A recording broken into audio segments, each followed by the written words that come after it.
Who really is the royal racist? It's none other than Meghan herself. The Duchess of Sussex was so busy trying to point the finger at everybody else, she failed to realize that her own behavior is indeed racist. Hello, and a very warm welcome to Kate Middleton and the Queen. Meghan Markle knows as well as anybody that to call someone a racist is one of the most defamatory things you can say in this day and age. And that's exactly why she has weaponized this word and used it against the royal family for so long now. It has been literally years that she and Harry have accused the royal family of being racist. They've accused the British press of being racist. They've even implied that all Brits, generally speaking, are racist. And it's disgusting what she's doing. She believes that just because her mother is black or half black or whatever, she can just throw that word around at anybody who disagrees with her. It's wrong, and it really shows what type of person Meghan Markle is, especially considering her own history. So let's talk about Meghan's life as a biracial woman. She was born to a white father and a black mother. So, yes, technically she is biracial, but she grew up in Southern California where people just don't care all that much about people's skin color. There are so many people in Southern California who are mixed race, whether they're half Mexican, half white, half Latino, half Asian, half Hawaiian Islander. There are so many different combinations. And people are generally very accepting of each other, regardless of skin tone. That is the environment that Meghan grew up in.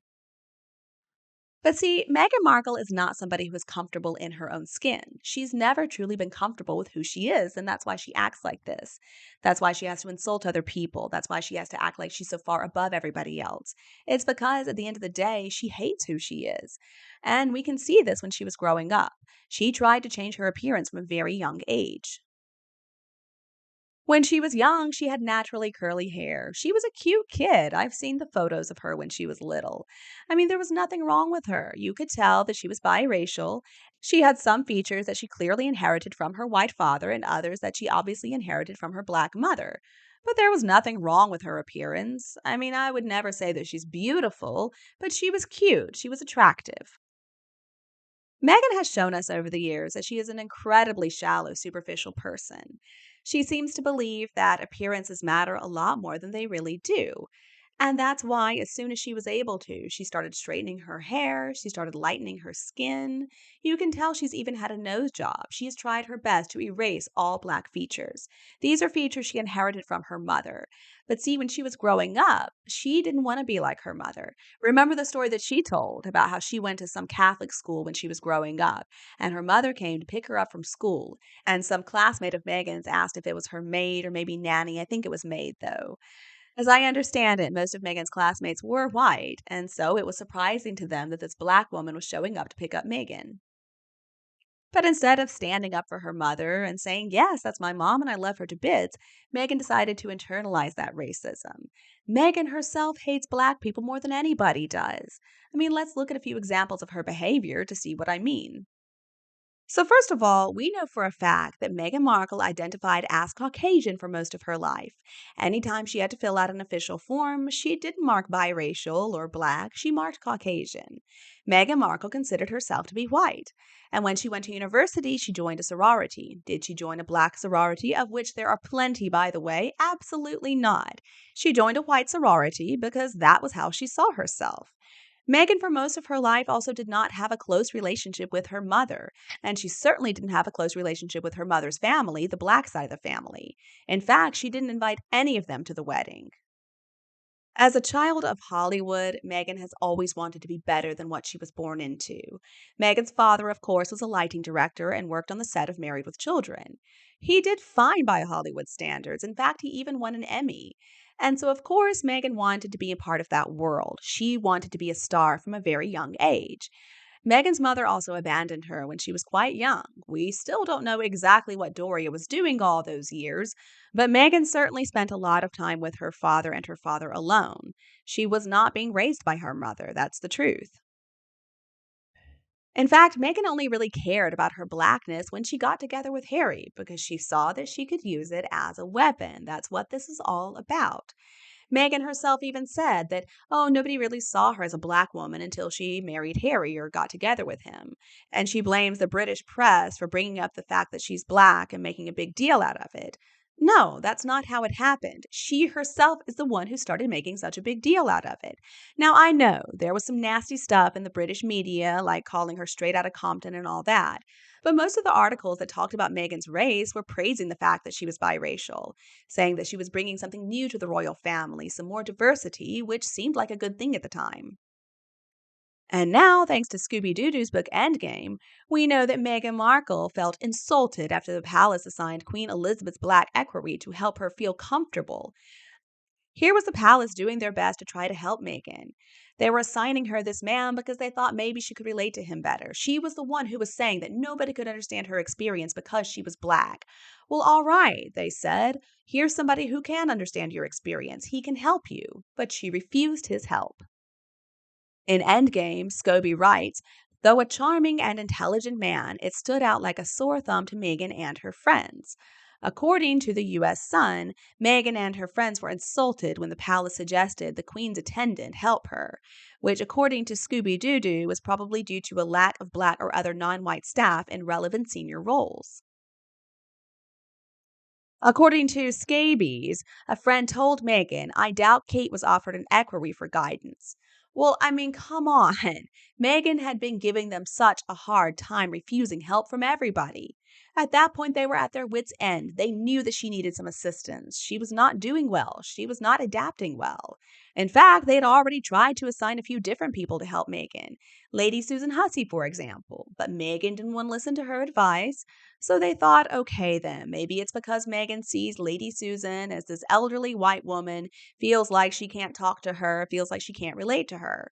So let's try somebody else.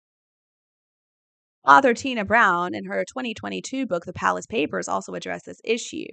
She writes in an excerpt obtained by the Daily Mail, the glaring but unspoken problem was that none of these experienced palace hands were women of color.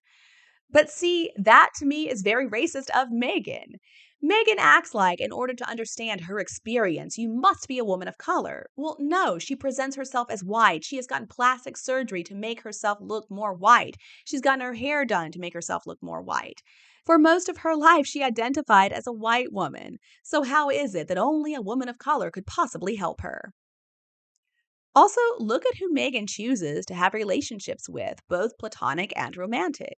Has she ever had a black husband? Well, no, but she's had at least two or three white ones. Does she have a bunch of black friends she can call on? No, not unless they're very rich and famous, like Oprah and Serena Williams, although I don't really believe that she and Serena are that close at this point in time. See, Meghan really only cares about status when it comes to friendships. She cares about who can help her get up the next rung on the social ladder. That is all she cares about. As we've discussed before, Meghan Markle cannot relate to other people like the rest of us can. As a malignant narcissist, she doesn't have any empathy. She doesn't have any compassion towards other people. All she cares about is getting more money and fame for herself. Tina Brown also writes, as for the lady in waiting the Queen had offered for support, what on earth did the 80-year-old Lady Susan Hussey have of use for a 38-year-old biracial American actress trying to navigate the treacherous palace system?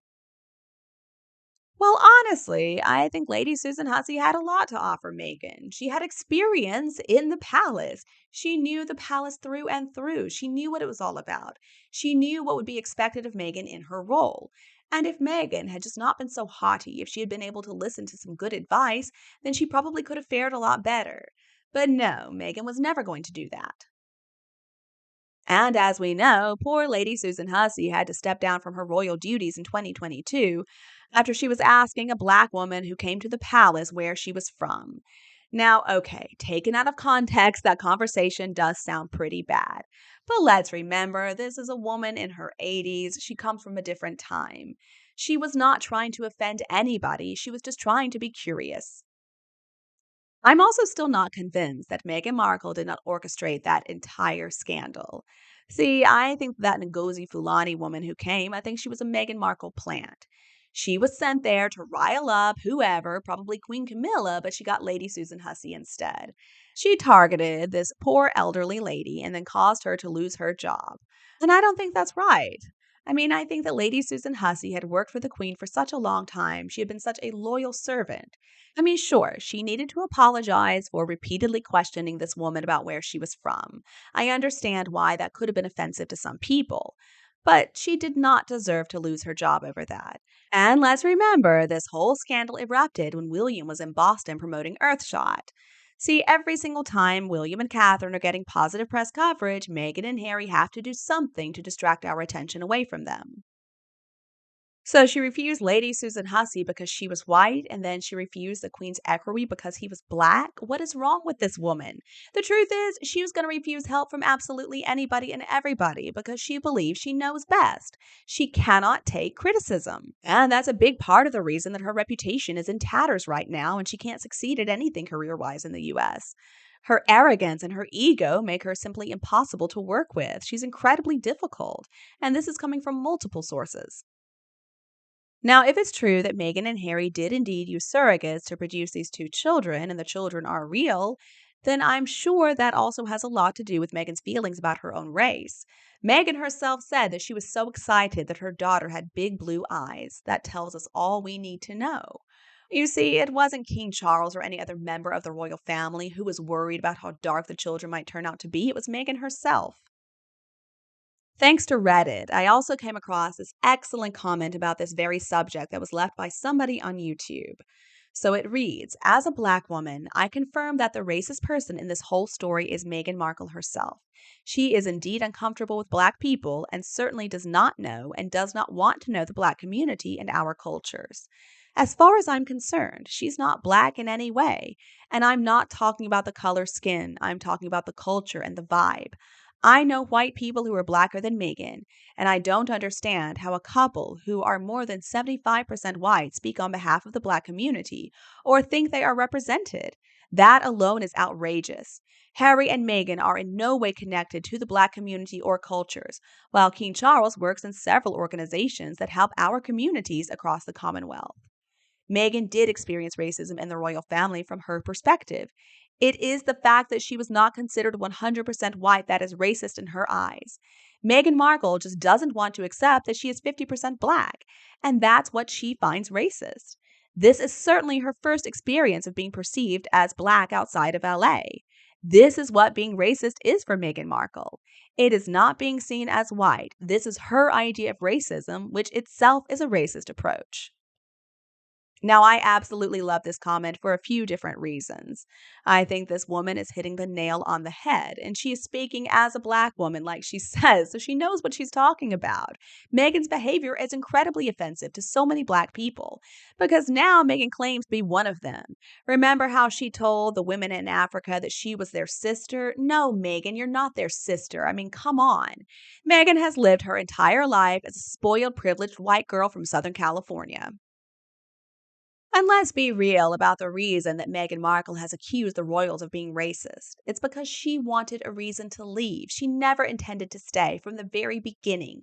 From the very beginning, she had these deals with Netflix in the works. She knew that she was going to move back to Hollywood. That was her plan the whole time. But she wasn't going to admit that she couldn't handle the workload and that she'd rather be in Hollywood. Instead, she had to concoct this whole fairy tale, portraying herself as the poor victim. Remember how she said that she felt like Ariel, like they had stolen her voice? I mean, this woman is completely delusional. And on some level, it is sad. It's sad that this woman is so damaged that she hates herself so much that she tries her best to destroy the lives of other people, people who only tried to help her. But at least now that the names of the two alleged royal racists are out, I think Meghan is losing power. That blackmail card has been taken away from her. So what is she going to do next? Well, I don't know. It's going to be something. But I do think whatever it is, the royal family is going to come away unscathed, and thank God for that. And you, what do you think? Is Meghan a racist or not? Please let me know your opinion below in the comments section.